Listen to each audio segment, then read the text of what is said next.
Hatimaye mafuta yapanda bei baada ya nchi ya Irani kuishambulia Israeli. Bei ya mafuta duniani imeongezeka Jumatatu ya asubuhi ya leo Juni 8 mwaka 2026 katika masoko ya Asia kufuatia shambulio jipya la makombora kutoka Irani dhidi ya nchi ya Israeli.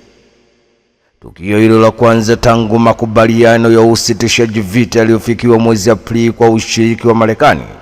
Bei ya ghafi ya kimataifa ilipanda kwa 2.6 na kufikia dola 95.50 kwa pipa, huku mafuta ghafi ya Marekani yakiongezeka kwa 2.5 hadi dola 92.75 kwa pipa.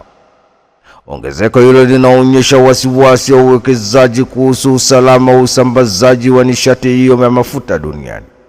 Katika wiki iliyopita bei za mafuta ziliendelea kupanda huku wafanyabiashara wakitathmini athari za muda mrefu na mzozo huo katika soko la nishati. Hofu ya kuvurugika kwa usafirishaji wa mafuta kutoka eneo la Mashariki ya Kati imeendelea kuchochea mabadiliko makubwa ya bei ya mafuta duniani. Ni taarifa kutoka huko nchini Irani. Hatimaye mafuta yapanda bei baada ya nchi ya Irani kuishambulia nchi ya Israeli. Na hatimaye Marekani yaangusha droni za Irani angani na kukaza mzingiro wa kiuchumi baharini. Vikosi vya jeshi la Marekani vimefanikiwa kuzitungua na kuzisambalasha droni 4 za mlipuko wa Irani zilizorushwa kulenga usafiri wa baharini katika mlango wa bahari wa Hormuz na kujibu mapigo kwa kuharibu rada za adui.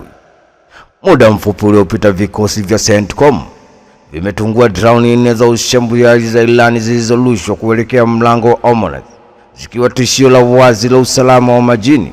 Baada ya hapo, majeshi ya Marekani yalipiga na kuharibu vituo vya rada za pwani ya Irani kule Ganglo na kisiwa cha Qeshm ili kuzuia mashambulizi zaidi yakielekezwa na Marekani. Marekani imefichua kuwa majaribio ya jeshi la walinzi wa mapinduzi wa Irani IRGC ya kurusha makombora ya misafa marefu kuelekea nchi za Cuba, Kuwait na Bahrain yamefeli baada ya makombora hayo kutunguliwa na kuanguka kabla ya kufikia maeneo ya kambi za Marekani. CENTCOM imezitaja taarifa za Irani kuwa ni uongo unaolenga kufunika ukweli na imesisitiza kuwa majeshi ya Marekani yanaendelea kufanya mambo yake amri ya mizingiro ya majini blockade kwa kukamata na kuzizima meli zote zisizotii sheria zinazojaribu kuisaidia Irani.